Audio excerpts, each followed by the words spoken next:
JEBS 휴식을 원하는 당신 내게 한 잔의 커피 같은 아늑함 JEBS 영롱한 순백칠리에 색깔이 담긴 젊음을 당기네 JEBS 전주대학교 교육방송국.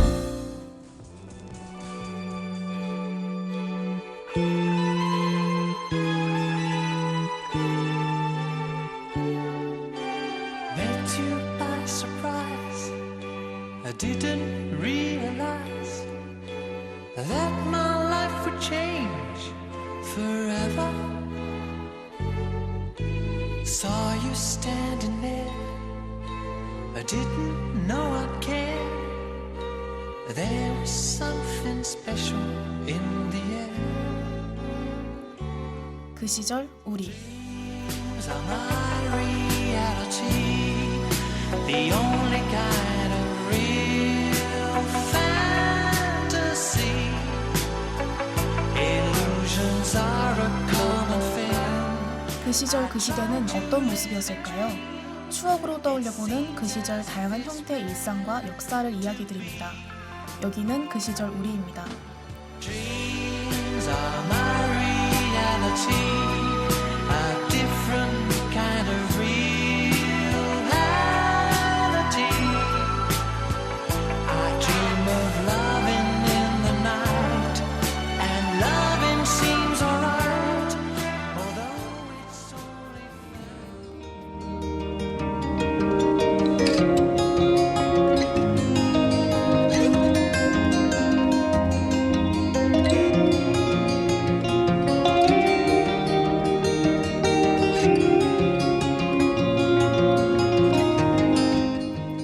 한국은 짧은 시간에 많은 것을 이룬 국가입니다. 흔히들 한강의 기적이라고 말하죠. 반세기에 이르는 급격한 경제 성장을 바탕으로 아시아의 4마리 용 중 하나로 꼽히게 된 한국. 오늘은 그 시절 산업에 대해서 이야기를 나눠볼까 합니다. 오늘 그 시절 우리가 이야기해볼 주제는 1950년대 한국 사회의 대표 산업, 300산업입니다.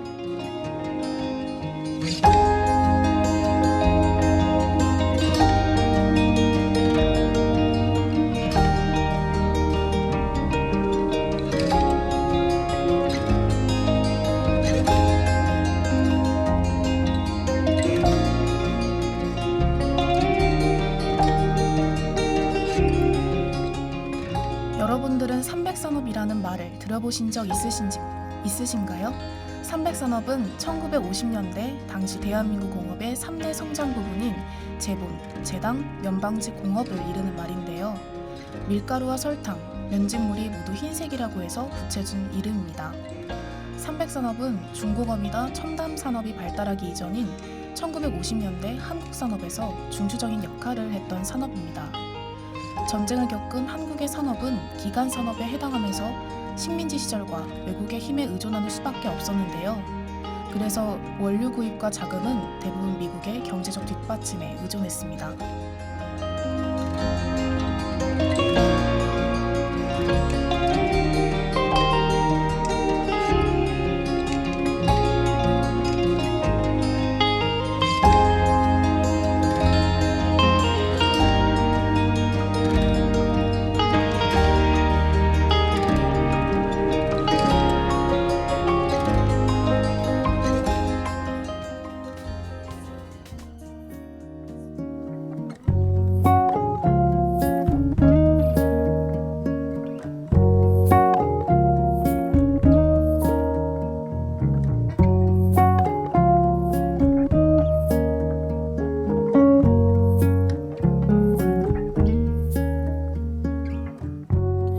제일제당의 성공을 토대로 오늘날 재벌이 된 삼성그룹의 이병철 창업자는 300산업에 대해 모든 것이 불안스러웠던 전쟁의 와중에서 우리의 힘으로 외래품에 조금도 뒤지지 않고 설탕을 생산하겠다는 나의 계획은 헛된 꿈이라고 보는 사람들도 많았다.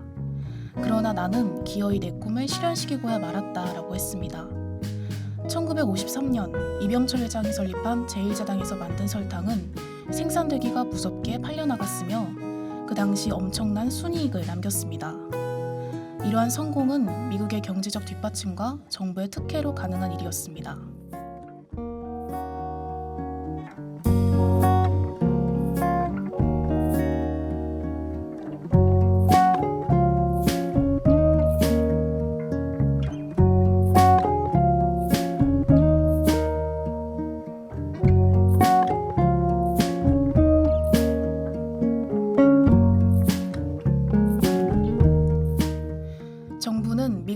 원조로 들여온 밀과 설탕을 만드는 원료 원당을 자본가에게 먼저 나누어 줬습니다.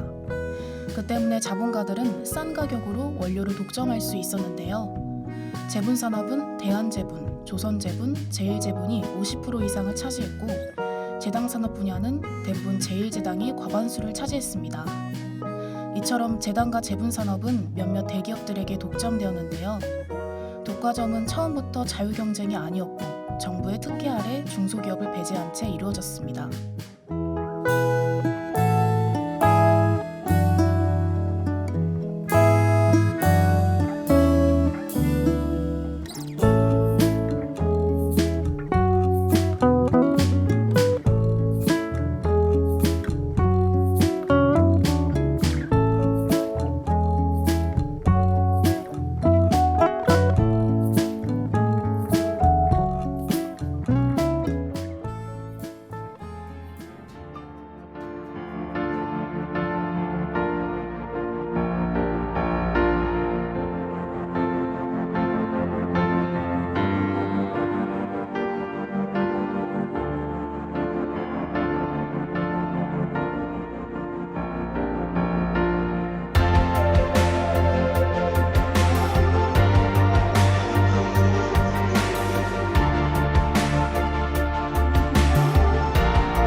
그렇다면 밀가루 산업은 어땠을까요?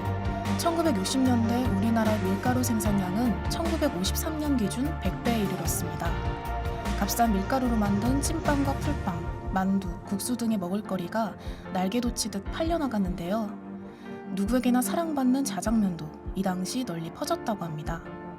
예전에는 특별한 날에만 밀가루 음식을 먹었는데 한국전쟁 뒤 값싸진 밀가루 때문에 이제는 자장면이 한국인의 가장 좋아하는 외식 메뉴로 각광받게 되었습니다.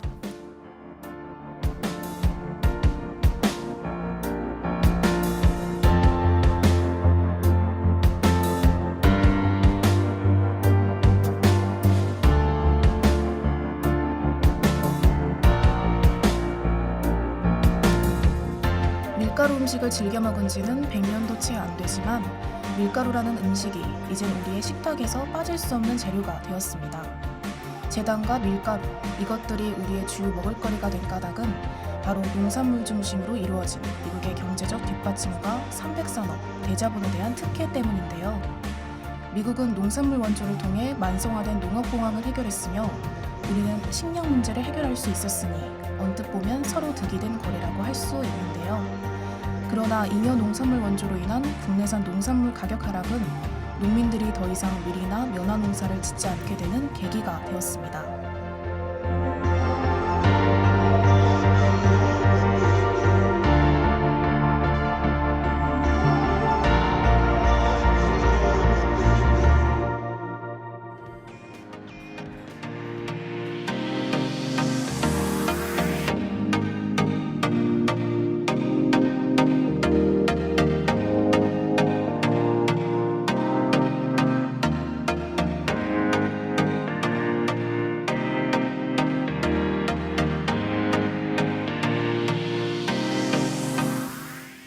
삼백산업은 전쟁 이후 경공업이 중심을 이루었던 시대에 정부의 보호 아래 독점적으로 성장한 대표적인 산업이었습니다. 그러나 1960년대 이후 경제개발 5개년 계획 추진으로 다양한 종류의 기업과 중공업이 성장하면서 삼백산업의 대표성을 상실하게 되는데요. 그에 더해 1950년대 후반 미국은 국제수지의 약화로 무상지원 대신 유상지원으로 조건을 바꾸게 됩니다. 이러한 과정을 거치면서 결국 삼백산업은 중단되고 맙니다.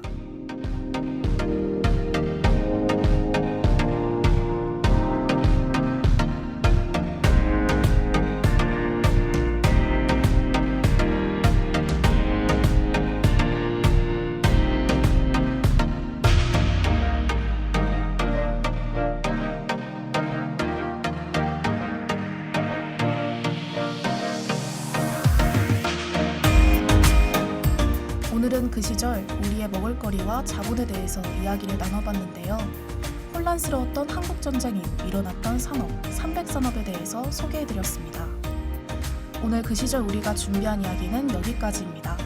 저희는 다음 시간에 더 재미있고 흥미로운 주제로 찾아뵙겠습니다. 지금까지 기술의 박지영, 아나운서 김희연이었습니다.